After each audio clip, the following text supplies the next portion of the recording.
Oh, welcome. It's Public Works Committee. It is March 11th. It's another beautiful day in paradise. We've got a big crowd today. Thanks, everybody, for coming. We're going to start off with some traffic calming information. Chris Bosley, our city engineer. Welcome, Chris. Thank you. So today I come before you as an informational only item because I feel like this is worthy of presentation to full council, but rather than surprise everybody with it, it seemed like a good first step to come to you, get your feedback on it, and any other council members that want to provide some input on it, and then I can incorporate those comments into it before coming to full council. So what I'm bringing before you is a traffic calming policy. And traffic calming, the goal of that is to reduce motor vehicle speeds to improve safety and comfort level for all the road users. That's motorists, bicyclists, pedestrians, and residents who live along that street as well. And you may have seen a graph like this before or something like it. And this shows the difference in impact that a car makes hitting a pedestrian at different speeds. So a car moving at 20 miles per hour has the pedestrian has a 10% chance of a fatality or 90% survival rate on that. But if you bring those speeds up to 40 miles per hour, there's only a 20% chance of survival, an 80% fatality rate. And so this underscores the safety benefits of reducing motor vehicle speeds. And when I say reducing motor vehicle speeds, I'm not talking about anything that's different than the posted speed limit, but in some areas we do have a problem with people following the posted speed limit. And that is due in part because people generally drive the speed that they feel comfortable driving on a given street. If a street feels too wide, they accelerate. If it feels narrow, it causes them a little bit of virtual friction, so to speak, and slow them down. And so, since I've started here at the city, what I've done with traffic calming requests, and I look today just to see about how many I get in a year, and it's between 10 and 15 residents a year that will contact me about traffic calming requests to slow speeds down on their street. And so to put some science to it, this is our first step in addressing these complaints. We put out these speed counters, and here's one on a utility pole here, so they're very discrete little units. And we'll leave those out for a couple days, and we'll come back with this report. And the report will tell us what the average speed was, what the 85th percentile speed was, which is what 85% of all drivers are driving at or below. And it'll also tell the maximum speed. And a lot of times when we get the speed report back, it will indicate that drivers aren't really going that fast. They may be only going slightly over the speed limit, but then occasionally there's always one outlier in that where they're going exceptionally fast. But you can't stop at all. But it's hard to see in this, but this is another indication, part of the graph that we get from that data. This side over here, though it's really hard to see, just shows the number of vehicles that went past it in the day at different times. And then this one over here shows the speeds. And this line here indicates 25 miles per hour. And this was, and so there were only 2 data points during that time that were over the posted speed on this street in particular. And so to formalize this, this method and kind of our policy on how we react to requests for traffic calming, over the last 2 years I've put together this traffic calming policy. My predecessor, Gordon, had started work on this a few years ago, and then I picked it up and took it from there to formalize a policy. And so I put together the document that was presented in your council packet, and I've sent it around to our development review team as well as other departments to get everyone's feedback on it. And I did get some good feedback on it. Fire department had some good feedback in terms of putting in some things about load ratings for streets and about damage caused by like raised intersection or speed humps, because the one at the fire station in Midtown is of particular concern to them. So they wanted that information in there. And so with that, I developed this policy that would show how we would treat a request. And it essentially says that we will go out and put the speed counters out there, figure out if there's a problem or if it's just a perceived problem. And then from there, we would move on to do if it was a problem, we would start with the least cost way to address traffic speeds out there. And then as if problem persists, then we could put more money and resources into trying to slow down traffic. And so along with it also, I've got a toolbox of traffic calming measures that are acceptable within the city of Coeur d'Alene. And so then from this, there are several goals that we want to come out of a traffic calming measure. And one is to reduce the motor vehicle speeds, obviously. And then that, of course, improves the livability of the streets. And then it emphasizes the pedestrian nature of the streets because, like I showed before, pedestrians are very vulnerable to being hit by a car at higher speeds and much lower chance of survival from that. And then it makes it also easier for them to cross the street if cars are moving slower. And like I said, reduces crash frequency and severity, and it improves the comfort level for all people out there, the pedestrians, bicyclists, and drivers. Because if someone's speeding in your neighborhood street, it's difficult to even pull out of your driveway to find that gap. But if everyone slows down a little bit, then it makes it that much easier. So, with that mouthful, I would stand for any questions you may have about this. I was going to have you go first. Oh, I have a few. So I live on a neighborhood street and people speed, and you come and do counters. What are you going to do to slow down a neighborhood? Speeders, bring the police? That would be the easy fix, right? Well, they do get involved sometimes with increased enforcement, but our police department is pretty thinly spread. You know, they got a lot of priorities of their own. One of my suggestions to neighborhoods has been to utilize your on-street parking, because a lot of times streets are built to include on-street parking, but everyone's afraid to park on the street and they park in their driveways, and it just makes the situation worse because it makes that roadway feel wider, and then people drive faster and they're even more scared to park on there. Another way that people have managed this is by putting out signs like drive slow, our kids play here, and types of things like that. We're not so sure about putting those flashing speed signs like the one on 3rd Street in a residential neighborhood, because then you get the flashing lights and all that goes along with it that could be a nuisance. Out of the 10 to 15 comments, how many were you actually able to do anything about? Well, I would say about half of them, the actual speeding problem was more perceived than real. A lot of times in a 25 mile per hour speed limit area, the 85th percentile speed will be at or just above the posted speed limit.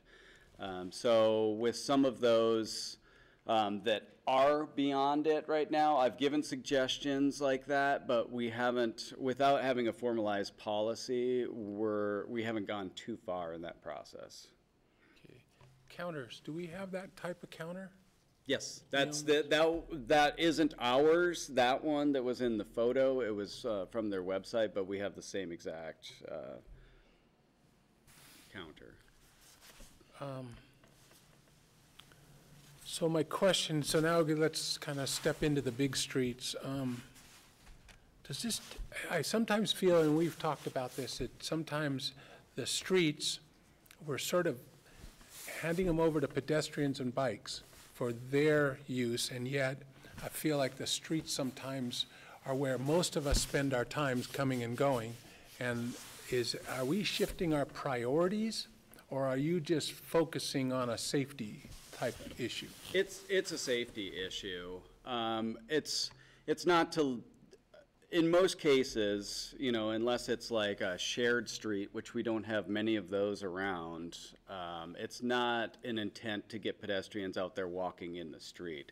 It's just to make them feel safer crossing the street or walking along it. So I remember when I grew up and PEDs had the right-of-way and we had signs that said PED crossing. We still do that? Are they still teaching that, or PEDs are just on the run now, trying to get across the street and not feeling safe? They do have the right-of-way once they've stepped into the public right-of-way. They do have the right-of-way over cars, but they also have an obligation for safety and to not step out directly in front of a car, to wait for an opportunity, show your intent that you're going to cross, and then look for an opportunity to do so. But it is the really driver's hasn't responsibility to stop if they are crossing. Okay. So did you get any info from the police on how many people got hit, or pedestrian accidents, or some kind of their perspective on, is this really bad? Well, I have spoken with the police department about it, but I didn't get any statistics as far as safety numbers like that. But if you like, I could find some of that information to bring back to council. Do you think there's something out there? Well, there could be, yes. Okay. So here's one of my exciting spots. I love coming down 3rd Street and making a left turn on to Sherman in the summer. Mm-hmm. Those lights is there a easier way to make it? It seems like the PEDs got their green light go and we're trying to make a left turn, everybody's stacked behind you. Is that just the norm, or is that one of the fixes you can do? Well, those signals downtown will be fixed with that Sherman and Lakeside signal project that we've got coming up. And with those, we would have protected left turns to keep cars from, when a car is turning left, they would be the only one moving and no pedestrians crossing. We want to separate those movements. So those aren't separated now?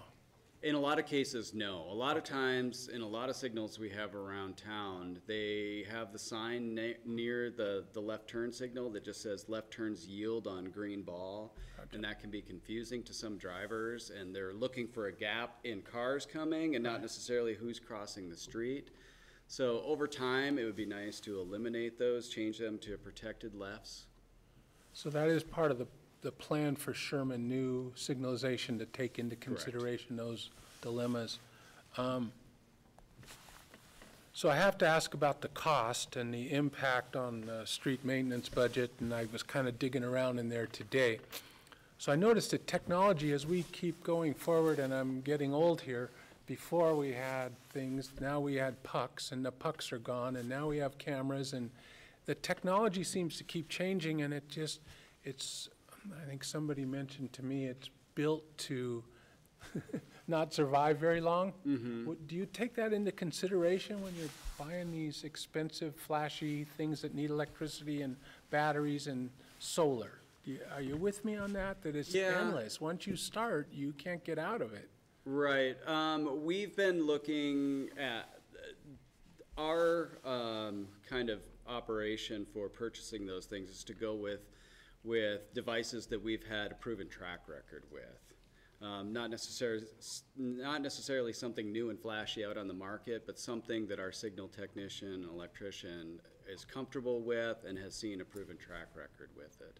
So you bounce that off of them. You look at that. Right, yes. Cost and value. Snow removal. I love islands, but I don't love islands when it snows.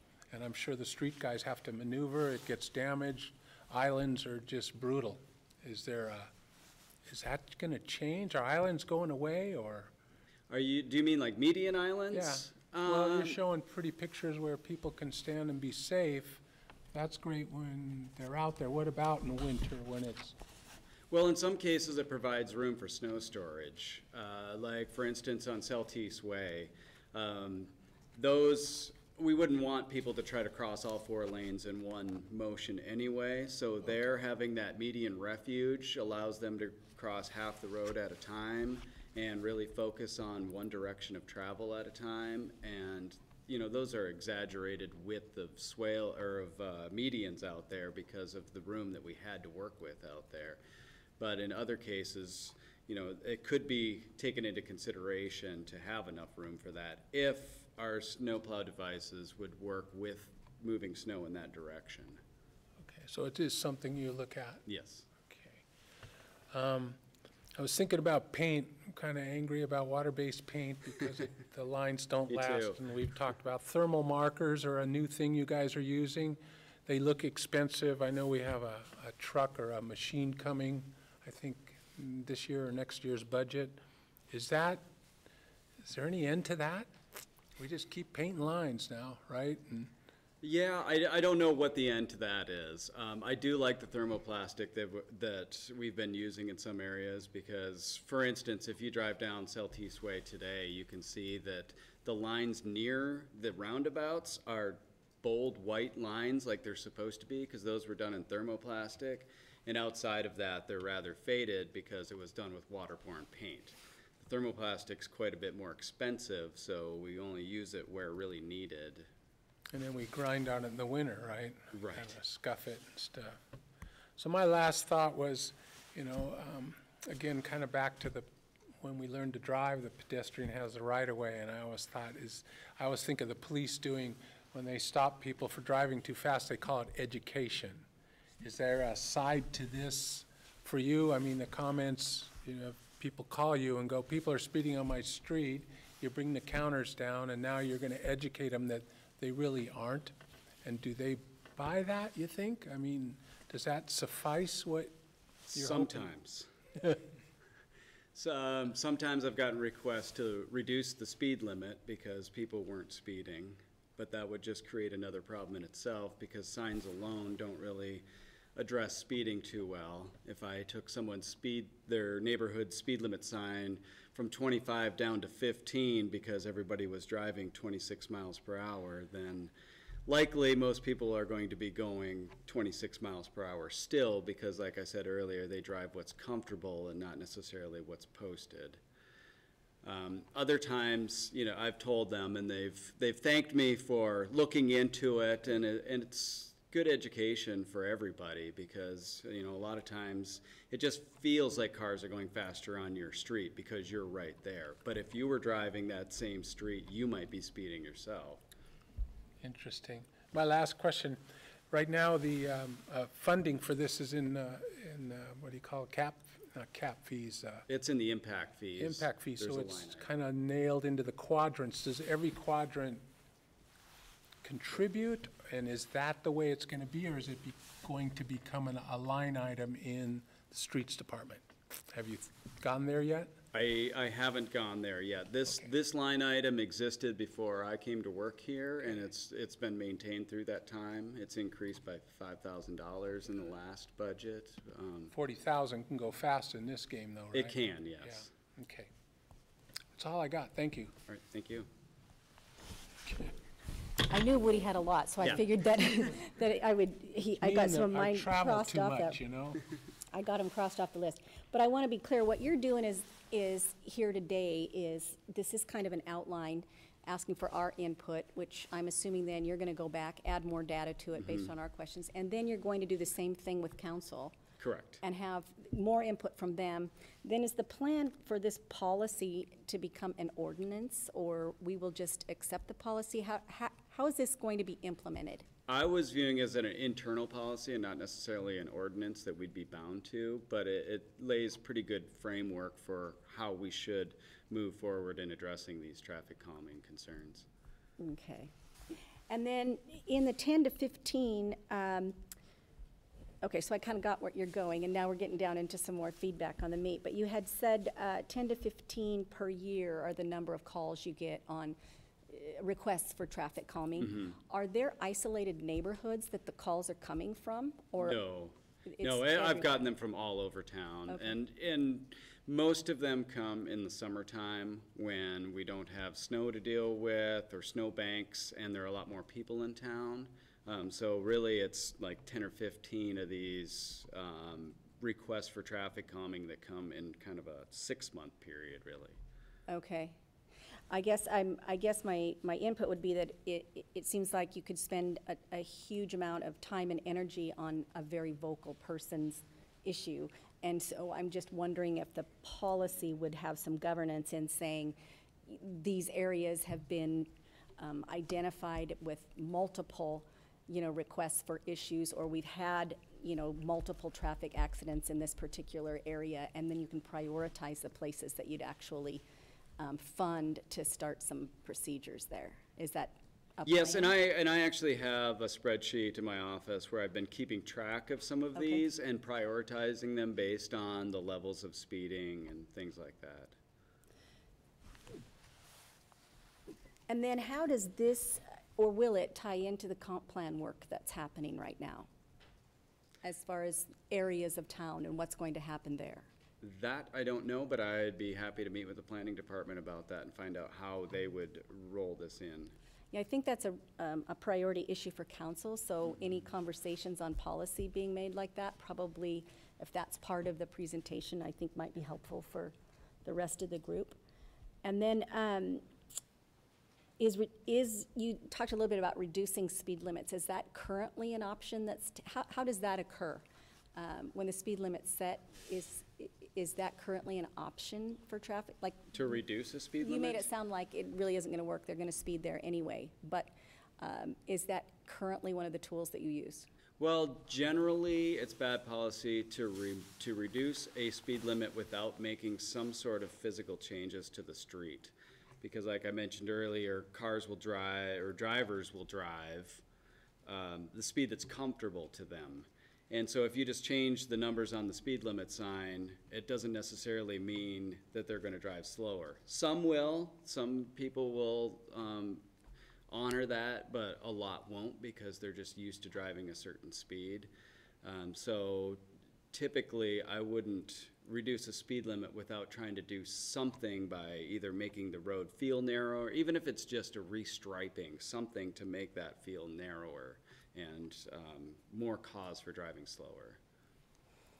Okay, then is there a current, you said this has been worked on for 2 years, but is there a current policy for traffic calming or traffic control in place at all? Or is it just at the discretion of the engineering department to solve a problem? Yeah, there hasn't been a policy for traffic calming to date. Okay, so and you're curious here, you have a background, does part of your engineering background include traffic flow issues? It seems like I heard that in a presentation at some point. Yes, it may have been in my Complete Streets presentation, actually, that I gave last year. But yeah, I've done quite a bit with traffic calming throughout my career. So we won't be hiring a consultant to come in and do No. work on this? Okay, No. good. Yay, we're saving money already. Another consultant. Good job. Okay, so I think that was all I have so far. Thanks, Chris. Danny? Sure. Well, one thing, I hadn't planned on addressing the 3rd Street one-way, but since I'm glad to hear that maybe the traffic signals can help with that situation. My kind of, just as an individual sense and memory of it, is that decision to make 3rd Street, that one last block, turn it into a 2-way instead of a 1-way was kind of a late addition to the McEwen project, and I'm guessing it would have never been engineered the way that it ended up, because that is just a plain awkward intersection, and I'm not sure that it's worth whatever the point was that we supposedly gained out of it, but that's water under the bridge, and I hope that that traffic signal helps. Then I guess my main input on this is I think this makes some sense. I hadn't thought about the part with the emergency vehicles of, with those raised things and the giant weight loads and all of that, so that makes sense to take that into account. I guess the other thing is that in fairness to the people, to all of the drivers and all of that, and the kind of the speeding problem is that if we're going to restrict speed, and I don't mean take down speed limits, because I remember from my council time before, that's a big deal. I mean, they're set because somebody's engineered that that's the best speed. But if we're going to do things that kind of, calms it down, slows it down in some areas, that makes sense. But in the areas where it's meant to be, some poor Joe has got to get to work. And I mean, and they've sat through 3 stoplights and they maybe pushed the last one and they're pushing it a little, or the mom's got to get back from the grocery store before the kids get it. So it's like, I want to make sure that we are doing all we can to let the traffic flow. And I guess I would ask the question, I know we've had, the traffic studies and a few different inputs where I've heard, there are some quick fixes, like for Northwest Boulevard, we just got to change those signals and kind of line them up. Mm-hmm. Has that happened? The signals on Northwest Boulevard? Yeah. I am still working with ITD on getting that set up. Okay. Now that's my point, I guess, is I've heard this it sounds like, it's like, okay, that sounds like an easy fix. Why in the world would it take it this long? Is there something we need to do to build a fire from the council? Why isn't it more of a priority if it's truly that simple of a fix? Well, the fix for those signals on Northwest Boulevard isn't real simple because it requires putting in some new controllers and other signal items that ITD would have to purchase. Too. Okay. Yes, and so we're actually setting up a meeting with them for next week to meet with their IT department to talk about fiber, because we'll have fiber optic to communicate between the signals, and so they want to be comfortable with how we plan on doing it so that it all works out, because they still have 2 interchange ramps in the game as far as that corridor goes, and they are very protective of those 2 signals. Sure, okay. Well, I just want to make sure that, like I say, we're keeping the balance between and taking care of people on one end and letting them get through on the other. And if there's something, we need to do for leverage, but I'll trust that if you need leverage, you'll come to us. Yeah, and also I should mention that the traffic calming policy isn't directed towards corridors like that. These arterials that we have and major collectors, we don't really want to focus on calming traffic on those. It's the residential areas where we have more of a concern, or the downtown, things like that, where we want cars to be going slower.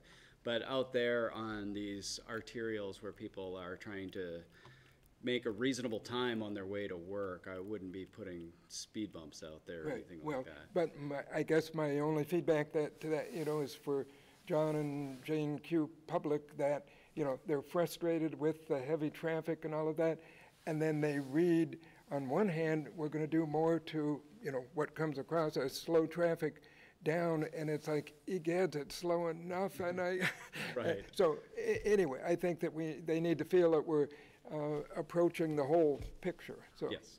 Okay. That's all. Any other questions? Thank you. Very good. Good job, Chris. All right, thanks. Thanks for bringing that forward. I'll do some homework and then bring it back to full council at some Sounds point. good. Got Thanks your for taking the feedback. time. Thank you.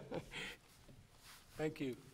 Melissa, all the way from HR, coming to talk to us about changing some rules, or housekeeping we call it, right? Yes, these are some pretty straightforward rule changes, and really the goal behind the changes is just trying to make the hiring, it's mostly for police officers, a little more efficient. So let's go through them real quick. Rule 8, which has to do with our employment lists. We have specific lists for our police officers, and right now all of our entry-level police officers that have applied to be City of Coeur d'Alene police officers are put all on one list. So that would be individuals that have no experience to the individuals who are what we call lateral hires that are coming from other agencies. So we put them all on one list right now, and so we would like to separate those, which Captain Hagar helped with defining what a lateral police officer is. And as we go through the testing process, which it is a little different we do a different process for an entry level versus a lateral police officer, they would be put on 2 separate lists according to what group they fall under. Any questions? Questions on that, you guys? Okay. So do you hire off both lists, or would you Yes. just? Okay. So that goes into the next rule, which is how we fill our vacancies. So most of this rule change also has to do with the police department, other than I have added a paragraph that would allow departments that have had a recruitment and that position that we appointed left within 6 months. This would allow us to go back to the original recruitment if we have qualified applicants and hire without going back and doing a full recruitment. And we pretty much do that process now. It's just not in writing, so this just kind of puts in writing what our current practice is. And then as far as filling the vacancies for the police officer, entry level and lateral, right now we have a certification process. So when we have an opening, we certify the entire list. Excuse me. So we're changing our process. Basically, whenever we have a lateral or an entry-level recruitment process, they'd be placed on the list according to their rank and score. And as soon as they go through that process, excuse me, they would be eligible for hire. So we don't have to have a certification process. Just once they go through our testing process and are ranked, they're eligible. So it really just simplifies the process that we're currently doing. So I have a question. You talked about somebody leaving after 6 months. It seems like last month we did away with the payback thing. Does that fall in there? If that person was trained and we spent the money, they can walk away now? Yes, we Without no the longer- payback? Correct. We don't have that anymore. Why did we do that again? Because it never happened, right? So, yeah, it doesn't happen very often. And part of the reason behind that was we didn't want it to deter people from applying either. And it just, we had the policy in place, and most people that ended up leaving were just not passing the FTO process, so they weren't voluntarily leaving anyways. Okay, thank you. Any questions? Just, so does this affect the contracts that are in place, or does this go through, this language doesn't affect the contracts that are in place? Would be the Yeah, question. no, that's a great question. So the police department doesn't fall under civil service rules like the fire department does, so they have a separate set of rules that specifically states how we test and do our certification process for fire for the union. Many years ago, the police department decided to pull out of that civil service rule process, and we put them in our personnel rules. So whatever we have in our personnel rules is how we apply that process for police.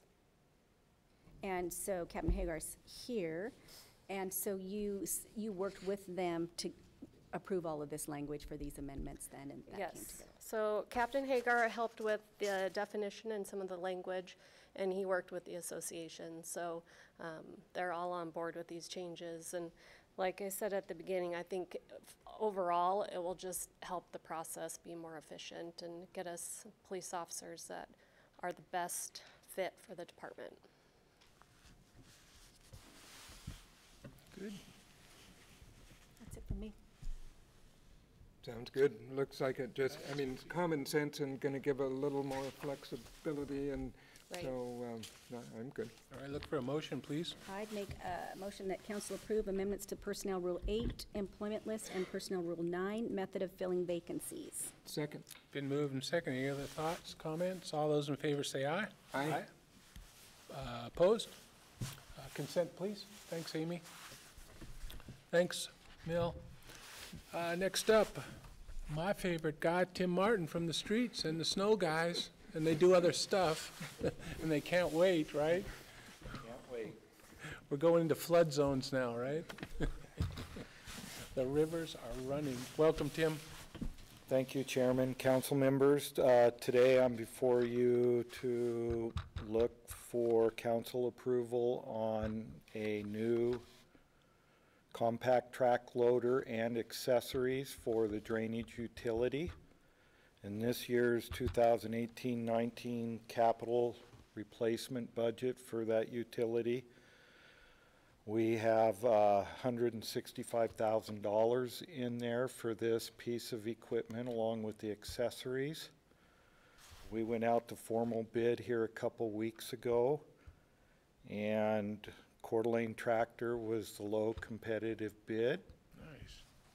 It was very competitive, as you can see in the prices. We are very happy at the costs.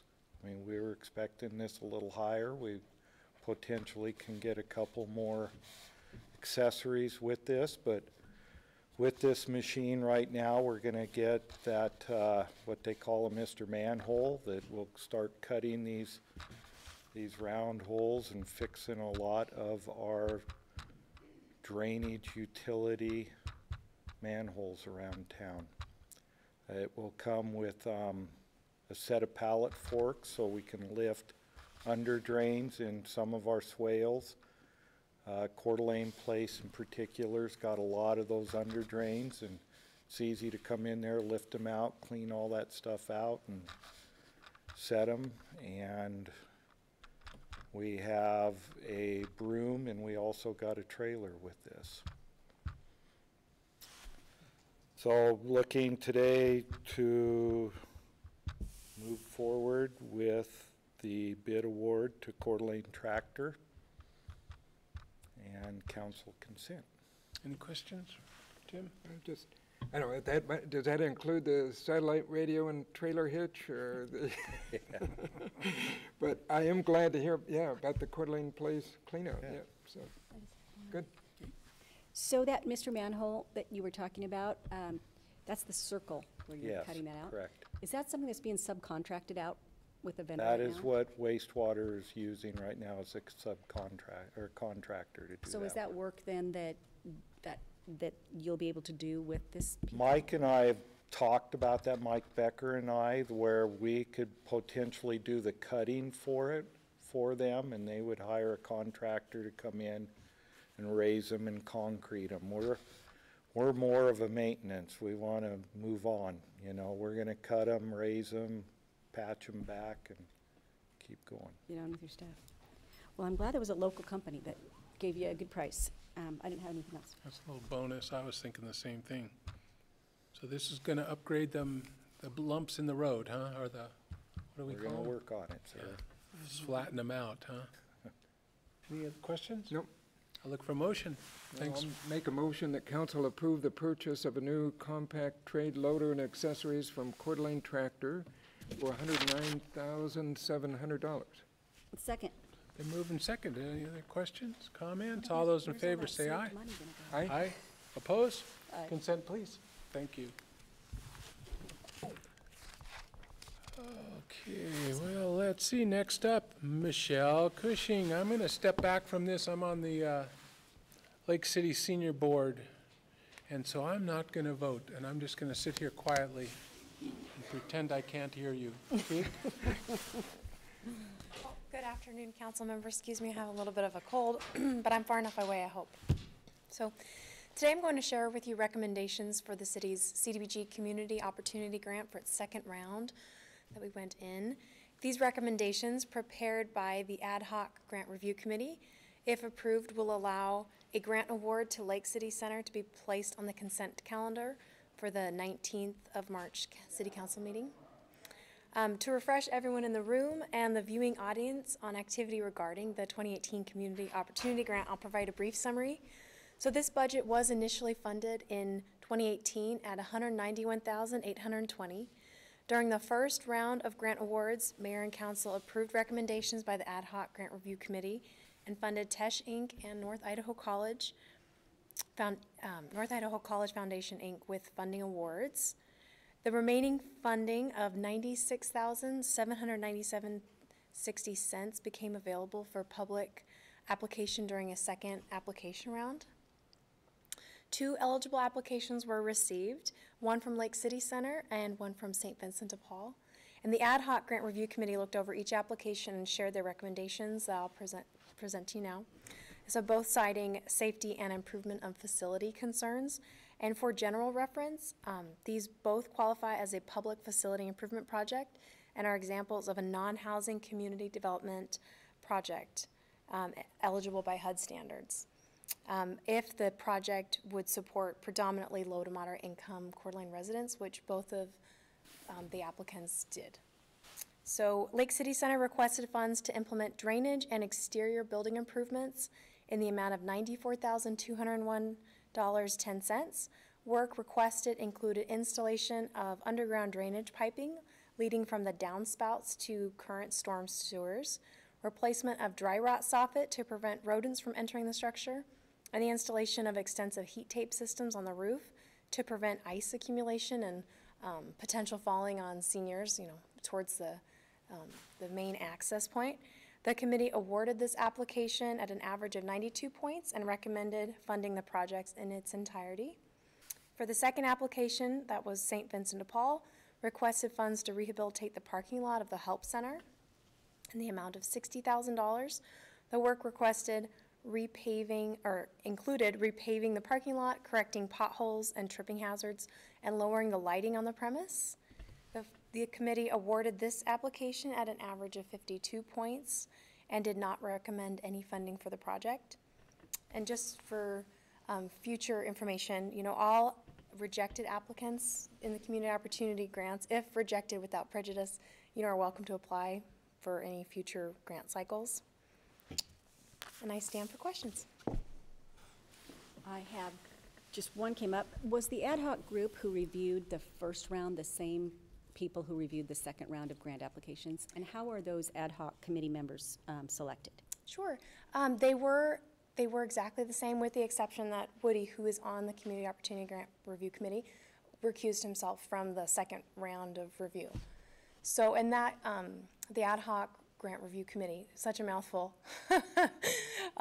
Those are recommendations that the mayor puts together, and we try to, find engaged citizens who are not too invested in any one nonprofit in town.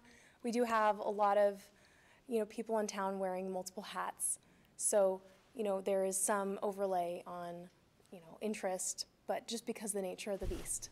So. And how many people are on that committee? So we have 5, and in the second round, because Woody did recuse himself, there were 4. Okay. But there was 100% majority among the committee members.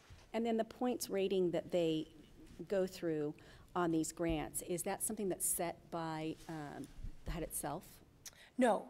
We adopted an internal policy. It's about 100 points per application they can award on, and it's based on need. So I believe there's somewhere like 10 to 16 questions on, so for instance, the review committee would base like 16 points or up to 16 points on how needful is this in the community right now, things like that. Okay. And so then all of these points and ratings that go through to make this determination, are those available somewhere if another entity or a member of the public wanted to see how that came about? Definitely. So we keep all the information on our website currently, and we try to keep it running outside of the grant cycle so that any nonprofit could apply and kind of get a jump start on next year's application. So that's well, for the viewing public, that's www.cdaid/community grant. Community grant. Yep, that's where all the application documents are. So there's a scoring rubric that's posted there. We don't have an exact policy, it's just like a guide. Okay. Yeah. But that has to be approved. And then, so for the next grant cycle, it may or may not be the same review ad hoc committee. It may be different, that's correct. If somebody were to step down or, we haven't had any people wanting to step down recently.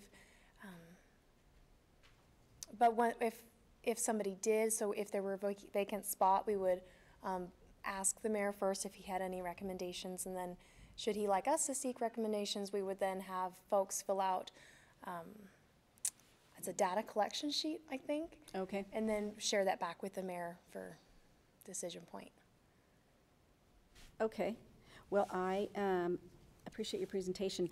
These things, I always ask these questions because when it's grant money that comes in, and you want to be sure that you're being responsible to the public, that that these funds aren't being used by a specific group for their specific pet projects, and that the general public and other organizations can be assured that you've vetted it out and answered the questions to the grant administration regulations properly, so. Definitely, and I appreciate that. Thank you. That's our highest concern as well. Okay, that's all I had.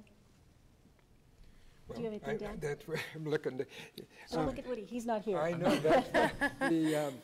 Anyway, I'm very supportive of this and can speak from experience in my day job that, you know, the Lake City Center is certainly a valuable resource. And, you know, this is talking about, you know, when people think of the Lake City Center, they kind of think of, you know, the meal sites and some of the activities.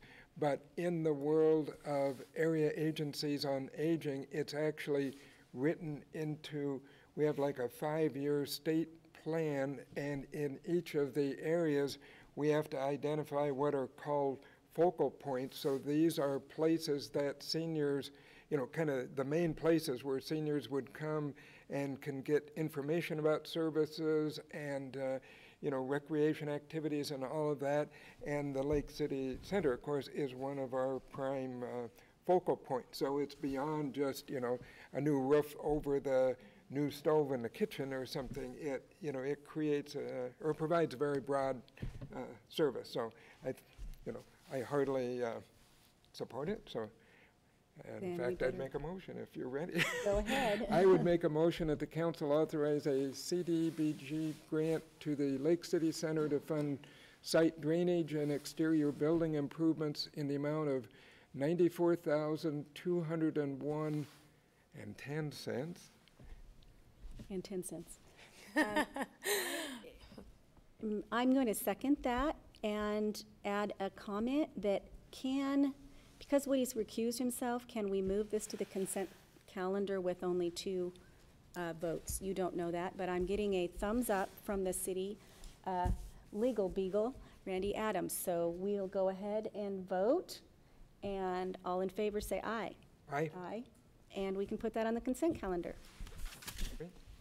And Woody's back now. Great Okay. job. Thank you very much. Kyle, come on down.